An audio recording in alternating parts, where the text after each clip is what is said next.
Avance, je passe la parole à Pierre Laurent, secrétaire national du Parti communiste français.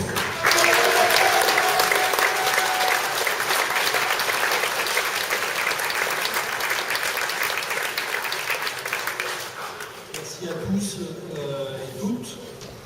Je suis extrêmement heureux d'être parmi vous et quand Mathieu m'a demandé de venir, c'était pour moi une évidence de répondre oui. Il y avait juste à trouver une date, mais c'était une évidence. Je suis venu plusieurs fois ici. J'ai déjà eu l'occasion de rencontrer Michel Ricou et Dominique Tripet et d'autres camarades de la liste, tous ceux qui sont engagés dans la bataille à Orléans. Et j'avais évidemment le désir de venir apporter ma pierre, si elle peut être utile, à la bataille que vous engagez dans cette ville.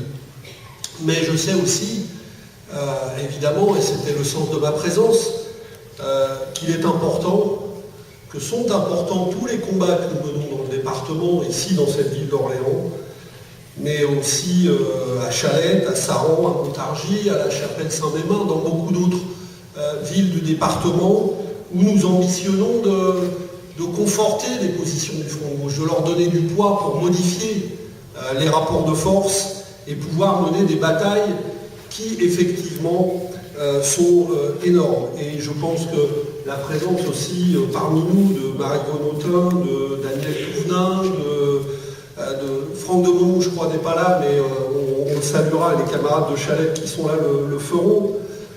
Évidemment, tout ça est important parce qu'il y en a beaucoup d'autres aussi parmi nous qui sont élus dans certaines des communes des départements. Et nous savons que disposer de ces positions dans les batailles que nous avons menées, mais dans les batailles qui s'annoncent, est absolument essentiel. Ça n'est pas toute la question qui nous est posée, mais c'est une part de cette question. Et si dans ce département, et vous le savez, dans ce département où nous avons depuis longtemps des positions, une tradition de lutte, des acquis de bataille sociale importantes, nous le devons aussi au travail mené par tous ces élus, toutes ces équipes municipales, par tous les camarades qui acceptent à un moment donné, comme le disait très bien Dominique, de s'investir, non pas parce qu'ils considèrent, parce que je crois que personne ne considère ça parmi nous, parce qu'ils considèrent que la politique est un métier, mais au contraire parce qu'ils considèrent que la politique est l'affaire de tous et que des citoyennes et des citoyens comme vous, comme moi, comme d'autres, doivent s'engager et consacrer une part de leur temps au bien commun pour qu'enfin nous puissions changer les choses.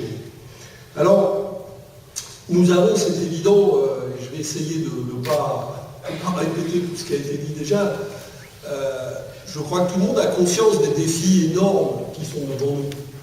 Je dirais même que ce n'est pas la peine d'en rajouter, parce que s'il s'agit de voir la difficulté qui se dresse devant nous, elle est extrêmement visible, et le problème, c'est même qu'elle paraît à beaucoup de gens qui nous entourent, elle paraît accablante, cette difficulté, et tellement accablante qu'ils peuvent être tentés par renoncer à s'y attaquer. Et nous savons au contraire, parce que nous avons l'expérience de cela, que des murs qui paraissent infranchissables, eh bien nous sommes capables de les abattre. Nous sommes capables de renverser des montagnes, nous sommes capables de prendre des Bastilles, comme on dit. Mais évidemment, il faut savoir ouvrir les chemins pour ça et donner la confiance nécessaire.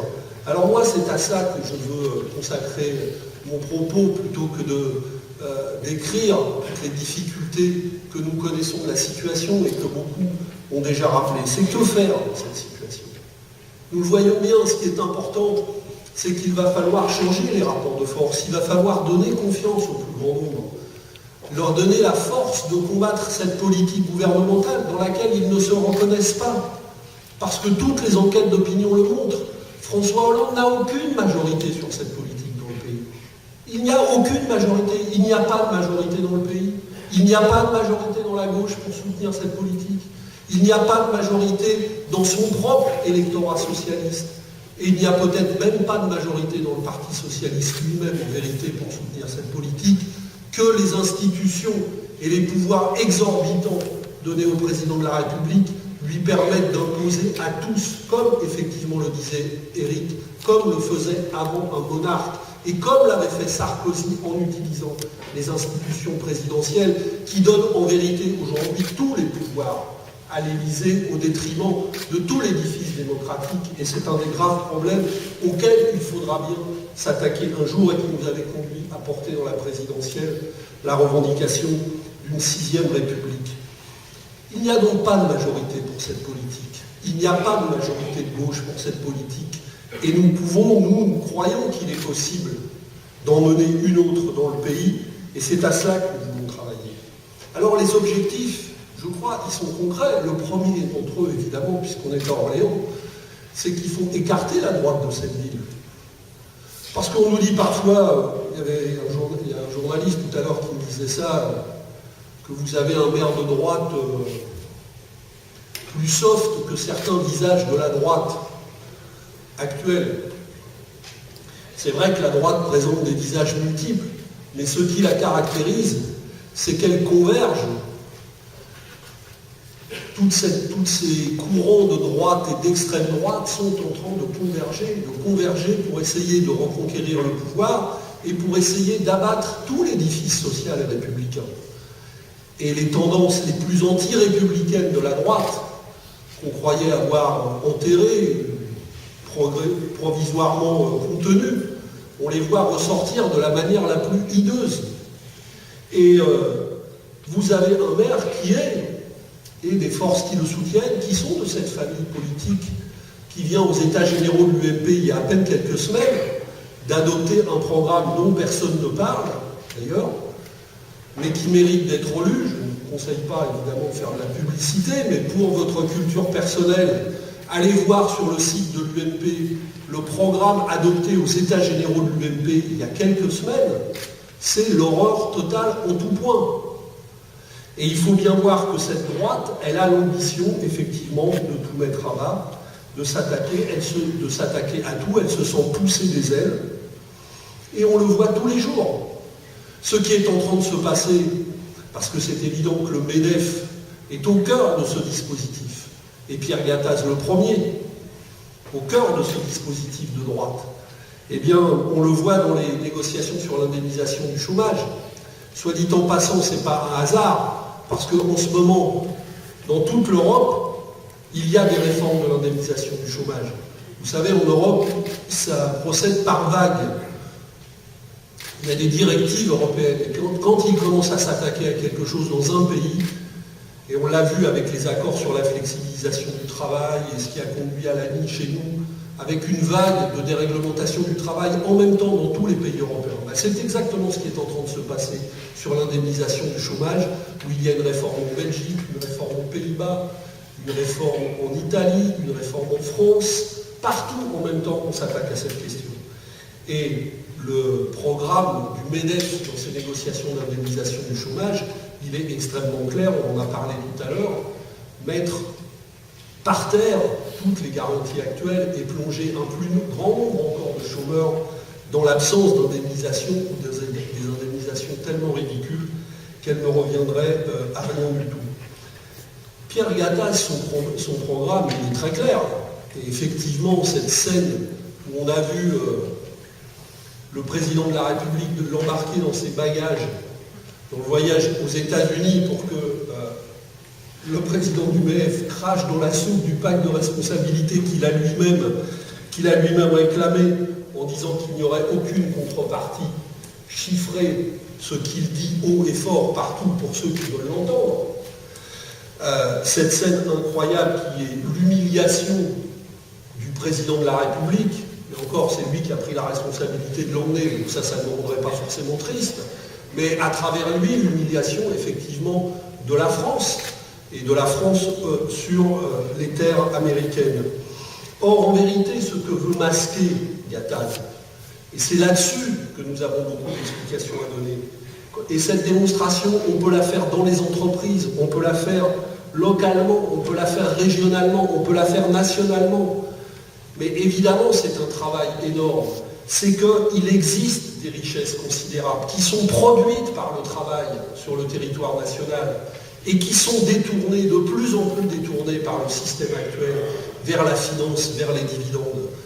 Il faut le dire et le répéter parce qu'on ne se sert pas assez de ces chiffres. La totalité des dividendes, des frais financiers, des intérêts bancaires payés par toutes les entreprises françaises, c'est plus de 300 milliards d'euros par an, soit le double de la totalité des cotisations sociales patronales. Donc quand nous disons que le problème c'est le coût du capital et ça n'est pas le coût du travail, c'est une vérité qui est inscrite dans tous les rapports officiels et dans les comptes de la nation et qui peut être démontrée quotidiennement auprès des salariés qui nous entourent, alors qu'on leur répète exactement le contraire tous les jours.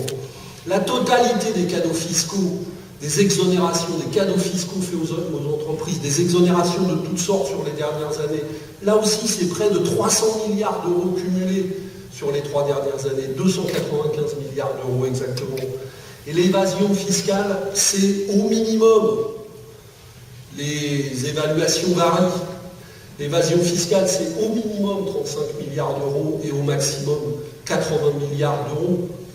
Donc ces sommes considérables qui échappent, qui sont produites par le travail, qui ne sont pas le résultat d'autre chose que le travail de ceux qui sont dans les entreprises tous les jours, eh bien cet argent échappe à la collectivité nationale, elle échappe au salaire, elle échappe à la redistribution. Et c'est ça qui cause la crise.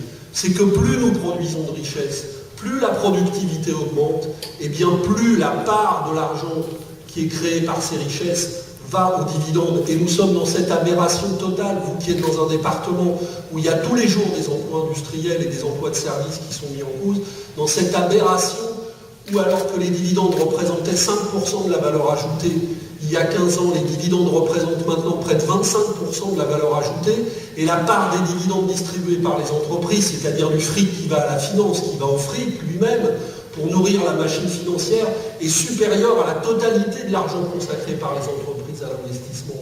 Voilà ce système aberrant dont ils nous demandent tous les jours de renflouer les déficits, parce que ce n'est pas les déficits de la France qu'on nous demande de renflouer, ce sont les déficits de ce système financier qui appauvrit l'État, qui appauvrit les entreprises et qui appauvrit la nation tout entière.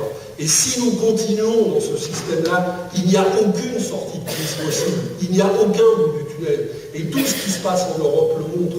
L'autre jour, au siège du Conseil national du parti, est venu Alexis Tsipras, qui va conduire la bataille de toute notre famille de la gauche européenne dans les élections européennes à venir.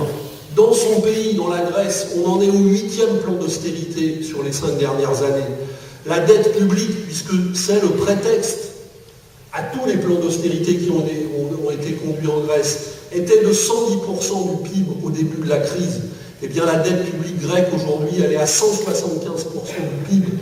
À l'évidence, puisque ce pays est à genoux, ce pays, on le sait, donc il n'a plus les moyens de développer et il s'enfonce inexorablement dans la crise, et tant qu'on continuera comme ça, il en sera ainsi, et ce qui est vrai pour la Grèce, pour la France, mais pour tous les pays européens.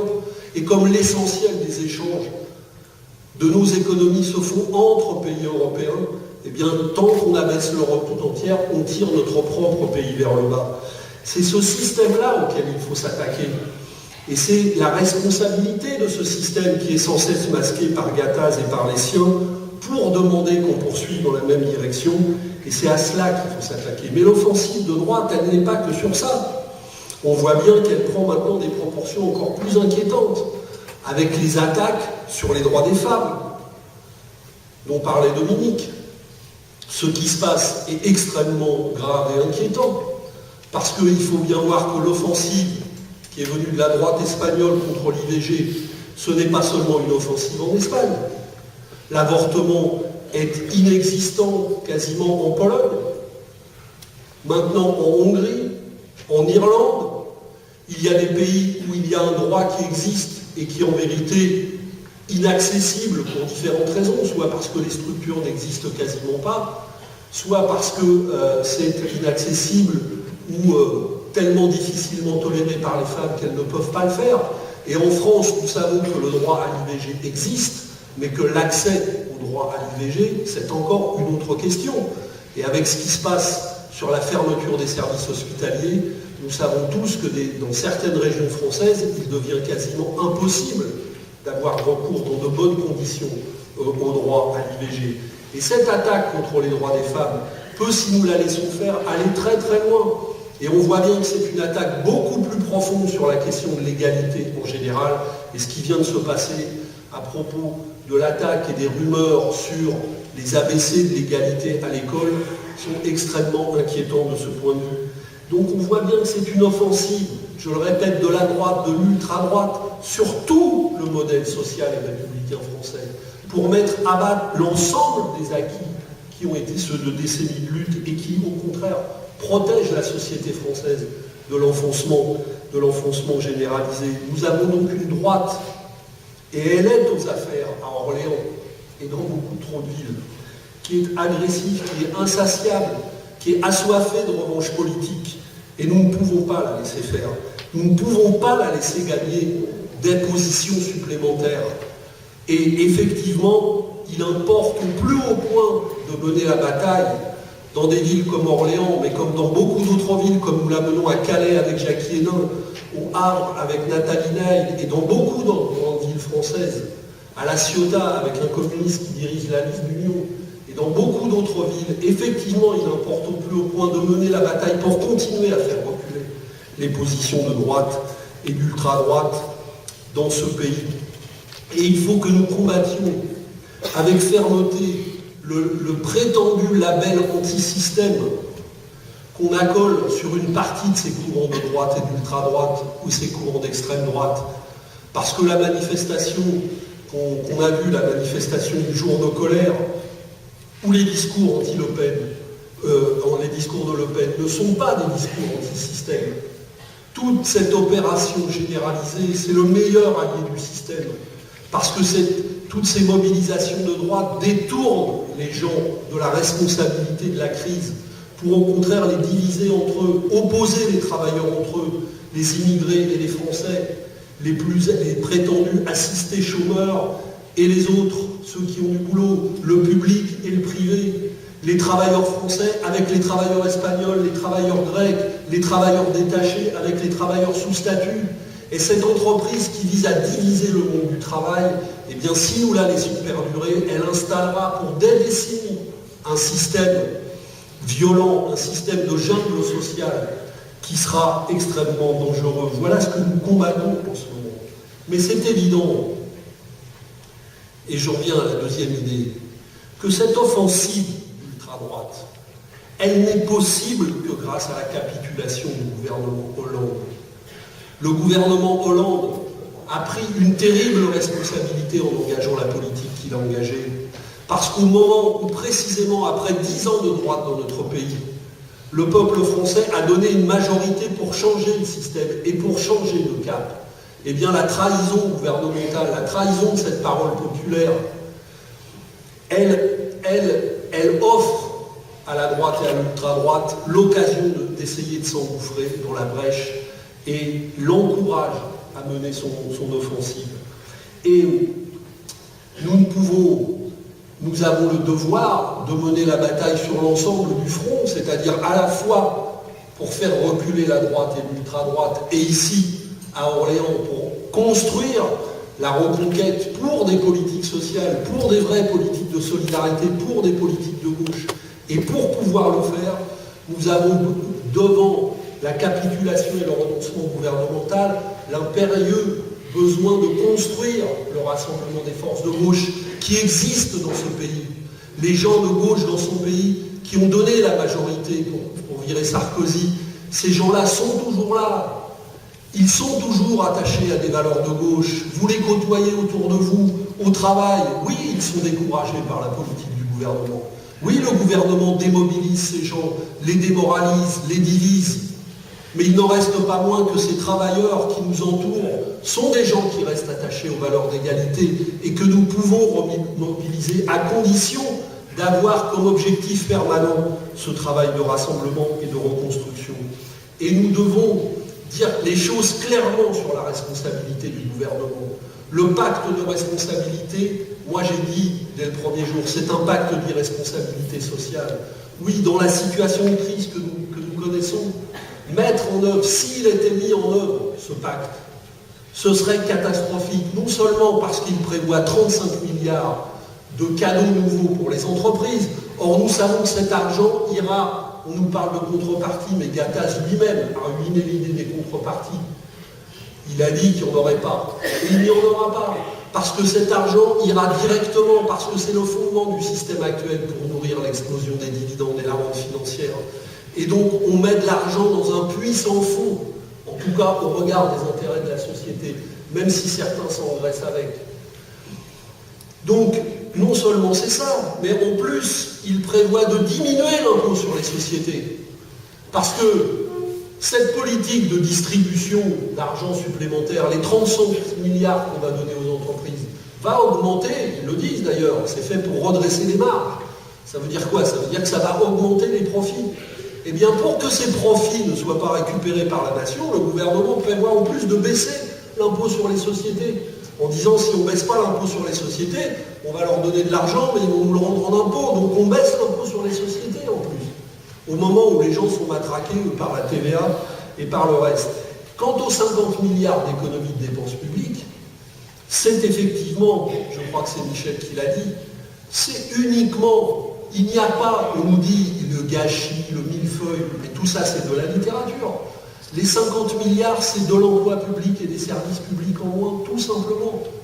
Il faudra trouver 50 milliards à économiser sur l'emploi public, sur les services publics, sur les dépenses de protection sociale.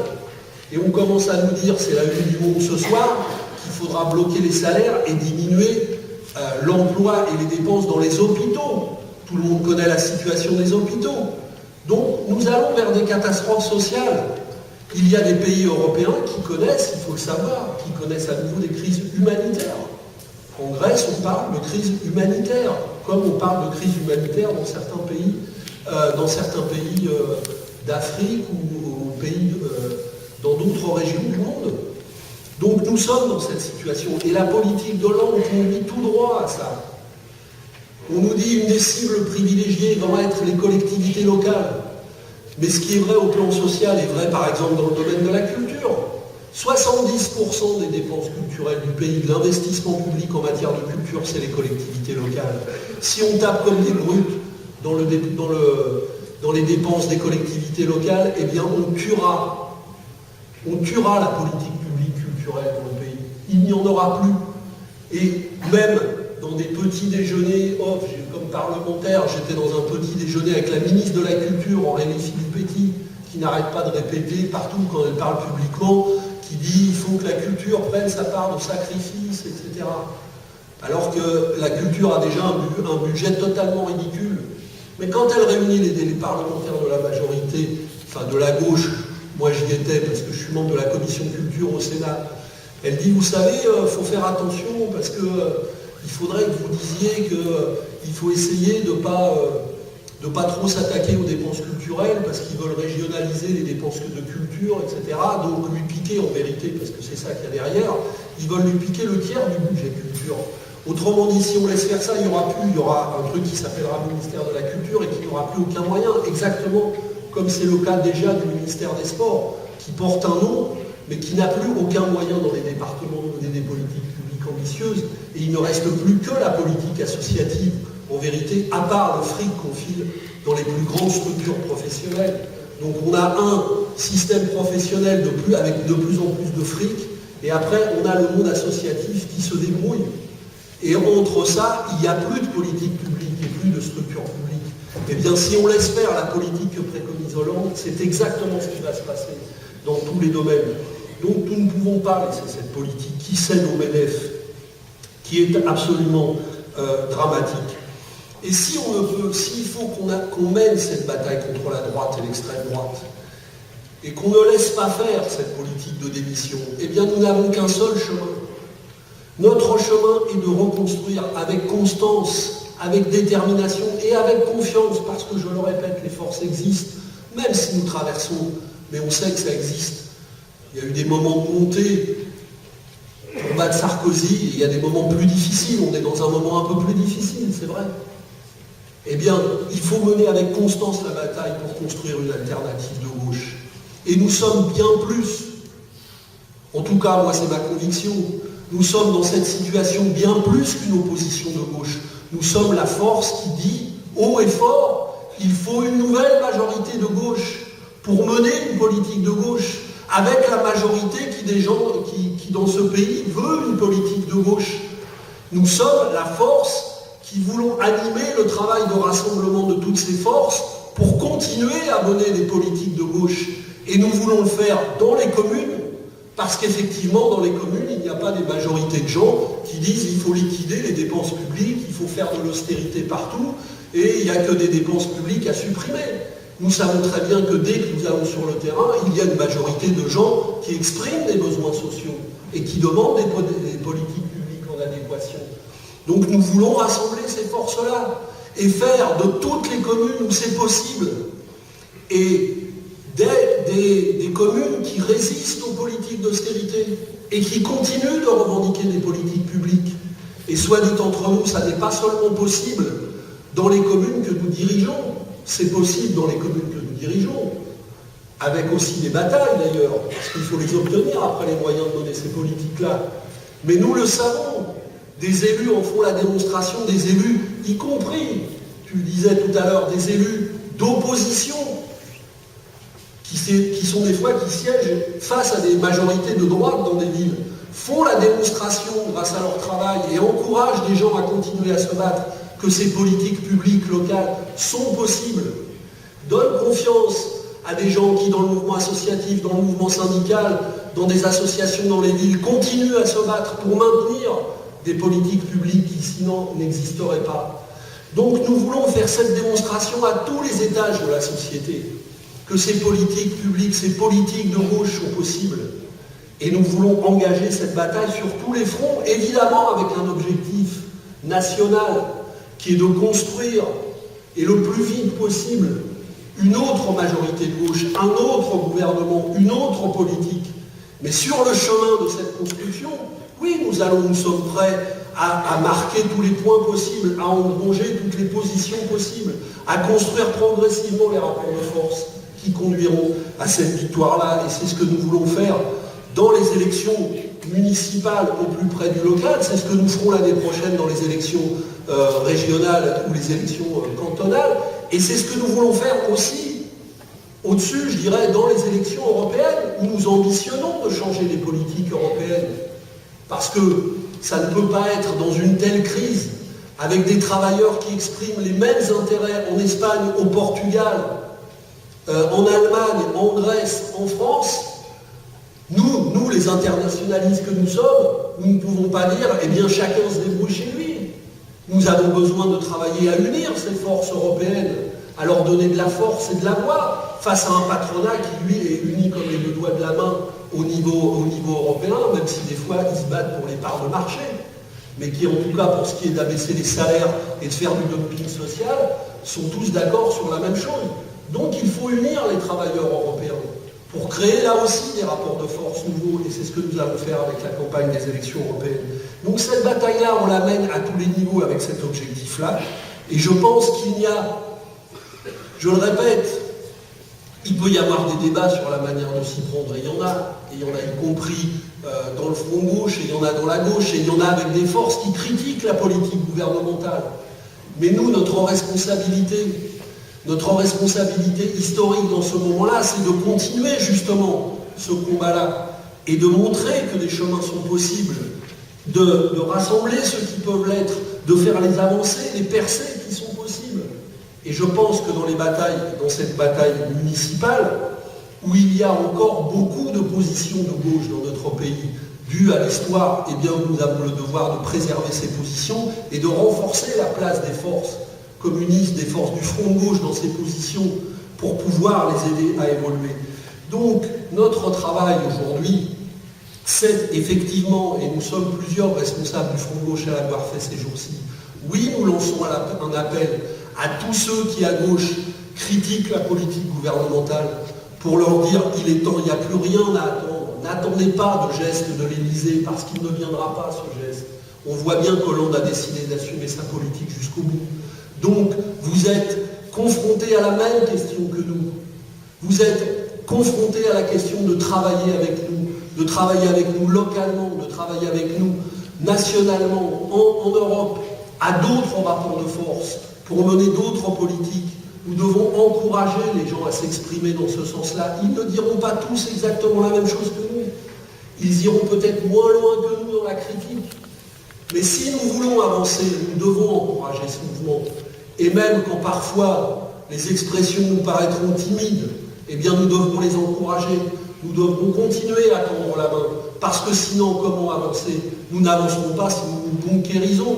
Nous avancerons si nous tendons la main à toutes ces forces, même quand elles nous paraissent faire un pas encore timide, comme nous le faisons dans le travail local, et comme nous savons si bien le faire dans le travail de proximité, comme le font tous les jours dans le pays des centaines de délégués syndicaux qui, s'ils passaient leur temps à dire à ceux qui les entourent « vous n'avez rien compris et vous devriez vous mettre en grève, sinon je ne vous parle plus », eh bien il y a des centaines de délégués syndicaux qui tous les jours continuent à travailler avec des salariés qui autour d'eux ne sont pas encore au niveau de combativité qu'on souhaiterait et continuent à faire avancer pour justement à un moment donné créer les conditions d'avancer et continuer de défendre des positions. Donc ce travail-là, c'est le moment, au contraire, je dirais que plus la politique gouvernementale est mauvaise, plus les coups sont violents, et bien plus nous devons être des animateurs de ce rassemblement, confiants, déterminés, parce que ces forces vont se lever à un moment donné ou à un autre. Et c'est à nous de montrer ce chemin-là. Donc oui, l'appel que nous devons lancer, les appels que nous devons lancer, ce sont des appels à la mobilisation sociale. Il y a des choses qui avancent timidement, c'est compliqué parce que les gens ont pris en pleine face la politique de François Hollande, les gens qui voulaient le changement. Et ils sont un peu sidérés, tétanisés, découragés. Et ça peut les jeter, on le sait, dans les bras du pire.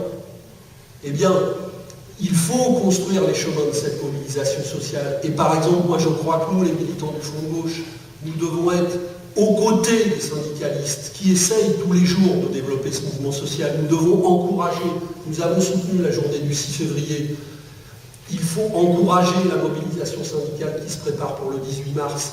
Il faut accompagner la mobilisation européenne à l'appel de la CES le 4 avril. Il faudra des mobilisations le 1er mai. Et il faut construire cet effort-là. Nous devons faire des appels partout à réunir les forces qui vont permettre d'avancer dans toutes les communes, même si, selon les communes, le chemin n'est pas toujours le même. Je l'ai dit, pour transformer toutes les communes de France, et dans beaucoup d'endroits c'est possible, toutes les communes de France en pôle de résistance à la politique d'austérité violente qui s'annonce contre les collectivités locales, et à des politiques de défense des politiques publiques. Et nous devons faire appel à la construction politique avec toutes ces forces, en tissant toutes les passerelles possibles dans le front gauche avec tous ceux qui veulent travailler avec nous. Et puis le front gauche avec tous ceux qui ne sont pas encore dans le front gauche avec lesquels nous pouvons travailler. Et puis faire un appel aussi, effectivement, pour les élections européennes, je l'ai dit tout à l'heure, et en offrant là aussi les perspectives de développement. Moi, c'est dans ce sens, je ne sais pas si cette idée sera retenue, c'est dans ce sens que je propose que nous tenions une grande marche au début des élections européennes, parce que ces élections européennes, elles vont être très courtes, elles vont se tenir dans la foulée des élections municipales. Ça va durer à peine 2 mois, la campagne des élections européennes. Et ça se tiendra dans un climat médiatique où vous entendrez, je vous le garantis, du soir au matin, à partir du 31 mars jusqu'au 25 mai, le Front National va arriver en tête. Voilà ce que va être l'ambiance médiatique. Eh bien nous devons frapper vite et fort pour faire entendre qu'il y a une autre voie possible en France. Et je pense que le Front Gauche devra faire une entrée fracassante dans la campagne européenne, une entrée visible, une entrée parce que nous n'aurons pas le temps, malheureusement, en 1 mois et demi, de faire tout le travail de terrain que nous aurons besoin de faire. Ce qui voudrait dire que nous devrions le commencer maintenant d'ailleurs sur les élections européennes, mais qu'il faudra au lendemain des élections municipales produire un acte fort et visible qui montrera que le Front Gauche entre en campagne avec toutes ses forces, avec à ses côtés des forces européennes, Alexis Tsipras et d'autres, et qu'avec toutes ces forces, nous sommes capables, nous, de créer la surprise que personne n'attend aux élections européennes, mettre effectivement la gauche que nous représentons en tête dans ces élections, mettre la gauche anti-austérité en tête de la gauche.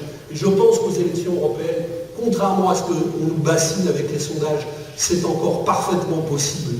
Et nous ne devons pas, nous le savons très bien, nous des militants, nous ne devons pas nous laisser impressionner par les sondages qui nous rabattent les oreilles avec le contraire tout le temps. Donc je crois que notre travail, je le répète, c'est unir, c'est rassembler, c'est résister, c'est construire. Nous devons aussi le faire, c'est le dernier mot que je veux dire, nous devons aussi le faire contre le pacte de responsabilité. Cette affaire, elle n'est pas jouée. Parce qu'ils ont vendu, pour faire accepter l'idée de ce pacte, l'idée des contreparties. Il va y avoir des contreparties. Plus on va avancer, et plus cette affaire de contrepartie va s'évanouir. Et il ne restera que le pognon donné aux entreprises et zéro contrepartie. Et c'est une question qui va se poser à tous les syndicalistes de France, quels que soient leurs syndicats, même ceux qui sont les plus enclins à signer avant même d'avoir réfléchi. Cette question va se poser à tous les syndicalistes, à tous les citoyens, à tous les électeurs de gauche, à tous les parlementaires de gauche, effectivement, qu'il faut commencer à interpeller. Et on sent déjà que Hollande s'apprête à avancer le calendrier, parce qu'il sent la difficulté grandir. Et comme ils avaient parlé de faire adopter le pacte avant juin, on commence à dire que Hollande serait tenté de faire voter le pacte entre les élections municipales et les élections européennes, pour le faire le plus vite possible, pour ne pas laisser le temps à la contre-offensive de se développer. Eh bien moi je pense que si nous déployons une mobilisation intelligente sur ça, en nous adressant avec confiance avec beaucoup de gens, nous pouvons les mettre beaucoup plus en difficulté que ce qu'ils croient et que ce qu'ils laissent penser aujourd'hui aux gens, comme si c'était déjà une affaire pliée. Nous devons engager cette bataille et la mener avec confiance. Nous devons le faire dans les élections municipales, à Orléans, ici, et dans toutes les villes du département.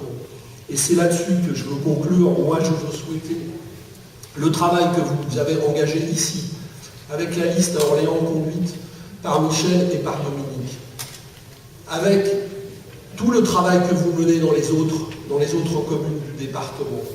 Nous sommes capables de marquer des points qui sont sans rapport avec l'ambiance politique dans laquelle on essaye d'enfermer les gens. On voit bien le piège, il est tendu gros comme une maison. Il est tendu gros comme une maison, puisque la politique du gouvernement est si détestable, eh bien la droite est en embuscade, la droite et l'extrême droite est en embuscade, pour profiter de la démobilisation populaire et marquer ses positions dans tout le pays, ce qui compliquerait encore le rapport de force.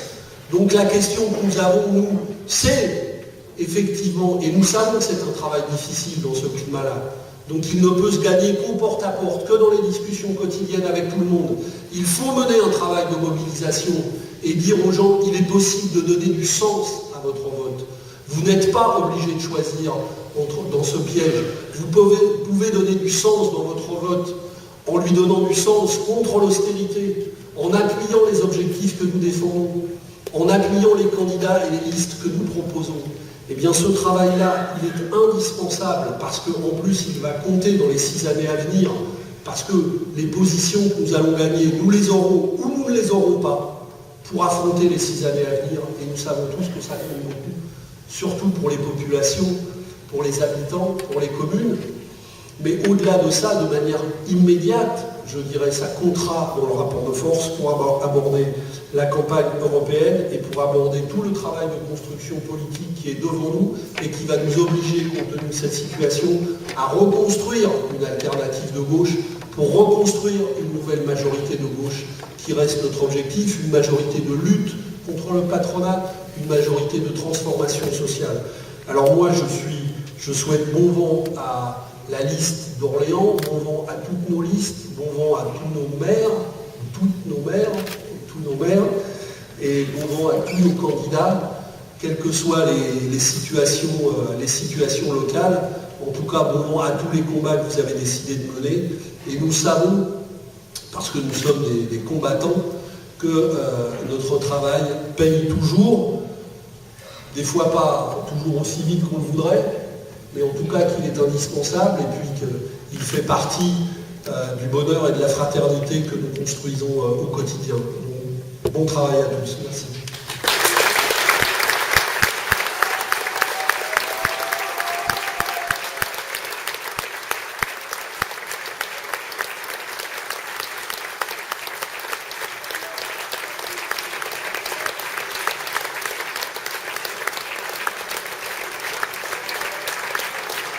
Merci Pierre pour conclure cette belle soirée. J'invite ici tout d'abord l'ensemble des colistiers de la liste d'Orléans à venir ici sur scène rejoindre nos amis. Vous ne précipitez pas tous en même temps.